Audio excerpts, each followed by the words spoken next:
After waiting for so long, we finally get to see Nintendo's new console, the Switch 2. This new console has some good upsides, but it's also hinting towards something I really hope isn't the case. While Nintendo did not announce a spec sheet for the console, the Switch 2 handheld features an LCD screen, not OLED. With HDR, it will be able to play games at 1080p and up to 120 FPS. It also offers a larger screen than the original Switch. The docking station for the Switch 2 received some upgrades with a cooling fan and being able to run certain games at 4K 60 FPS. The internal storage was increased to 256GB, which is great, and the console is also backwards compatible and will read Switch 1 cards as well. However, there are a number of games that are not backwards compatible at the moment. Time will tell which ones will be updated to work for the new console. Along with this, Nintendo is also providing ways to transfer your games over to the Switch 2, as well as providing an upgrade option for certain titles. This will likely be a paid option. These upgraded versions would include higher quality visuals for games like Breath of the Wild and many others. Now let's talk about the catch, because we all know something somewhere has to go wrong with any amount of good news. The Switch 2 will be released for $449 and will have a bundle that includes the new Mario Kart World game for $500. The price tag itself is a bit steep, but it is on par with other handheld options, including the Steam Deck. With all handheld devices, there will always be some trade-offs. Either you get one that can access your Steam library, but plays games at a lower resolution, or you get the Switch 2 and buy your games from them. Another option with the Switch 2 is buying it purely for the hardware and seeing if and when someone can jailbreak it. This would allow other operating systems to load up, and now you have a powerful console that can play both Nintendo and Steam games. Obviously, that's not a selling point for Nintendo, but it may be an option in the future. I've been asking for forever for Nintendo to make a console that actually has power behind it. The original Switch struggled to play Breath of the Wild at launch, and even Pokemon Scarlet and Violet have characters moving at 5 frames per second years later. Now we do have what seems to be a solid console, which we will have to pay more for than the original Switch was at launch. I'm perfectly fine with that, so long as the performance Nintendo is advertising is accurate and third-party developers are able to utilize it. This might be the case considering games like Final Fantasy VII Remake and Elden Ring are making their way to the console. This will not be the best way to experience those games with the performance numbers we're seeing now. We shouldn't expect these large world games to run well on the Switch 2 natively, and it is really going to depend on what kind of games you play, how well they run, and what games you want to play on the go. If you're enjoying the discussion so far, please give the video a like and consider subscribing to the channel, it really helps me out. There are a number of other improvements such as a better locking system for the Joy-Cons, no word if their analog sticks are any better, and basically having a built-in Discord style system that allows for calls with friends, and screen share your gameplay with each other.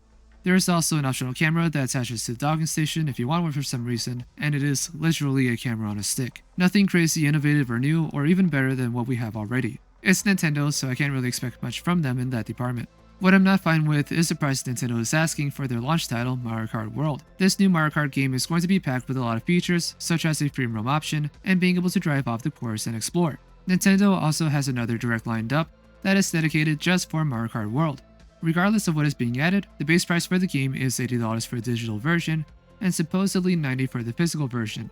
We also may see a trend with that where other games will be released for $70 and others for $80 for the physical release for the Switch 2. And there may not even be a physical version, as some games for the Switch 2 will not have the full game on the cartridge. I have a very strong feeling Mario Kart World will be one of them.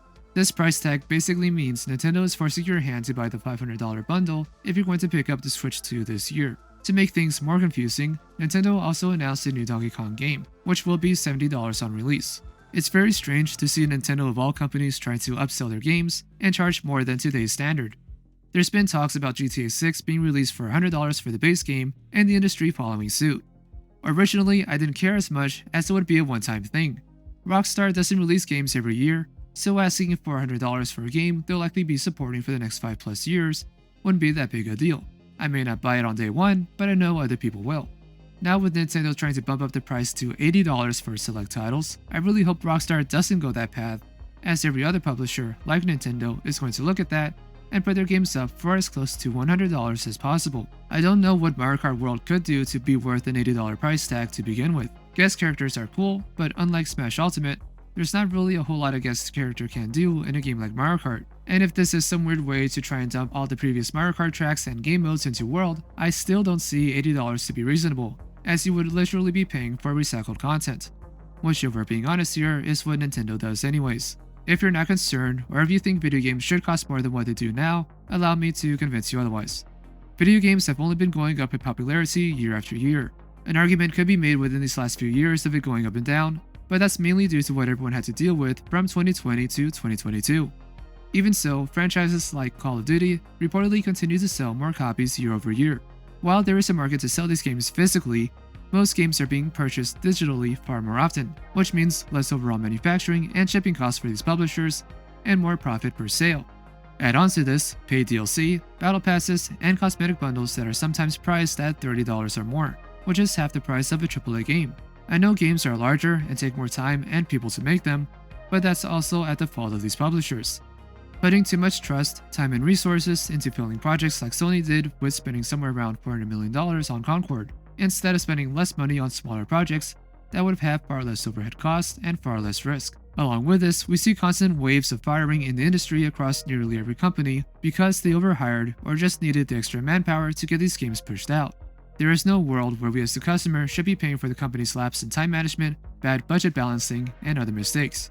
With Mario Kart World, we don't know right now why Nintendo is asking $80 for it, and seeing the bundle for $500 makes it feel like Nintendo is hedging their bets and trying to see if anyone will buy the game itself for $80 or if everyone will default to the bundle. Then once the new Donkey Kong game is released for $70, they'll probably compare how many copies are sold between the two and make a decision there. This would not be a fair comparison at all, since people buy Mario Kart to play the game online with others, which means they will want to buy the game first, while Donkey Kong Bonanza is a story-based, single-player game that not as many people are going to be rushing to buy at release.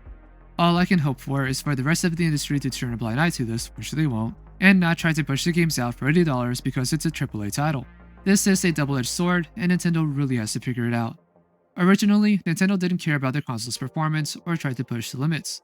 Even then, Cyberpunk 2077 is barely going to be able to run on this machine. Now with somewhat more competent hardware, they're also trying to push up the price points as well in the process. The same company that was behind and stayed behind year over year is now trying to play catch up and is also asking for more money for a launch title game.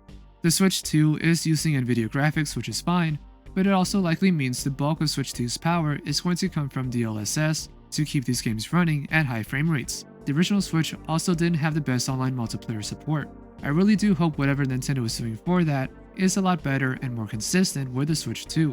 While I do commend Nintendo for putting out a console that appears to have stronger hardware behind it, I really have to wonder just how good that hardware actually is.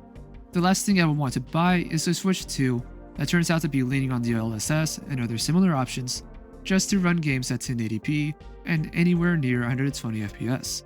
The $80 price point for Mario Kart gives me and many other people less confidence, and now we're all thinking twice about whether we even want to Switch 2 if this is the kind of future Nintendo is trying to build. All I can hope for is that every other publisher shows some self-control and doesn't instantly start jacking up the base price for their next game, whether because of Nintendo or Rockstar Games whenever GTA 6 releases. What are your thoughts on this Nintendo Direct and the new Switch 2? Let's talk about it in the comments below. Thank you for getting this far in the video. Don't forget to leave a like and consider subscribing for more gaming news and discussions. Until then, I am Mr. Rain, and I'll see you next time.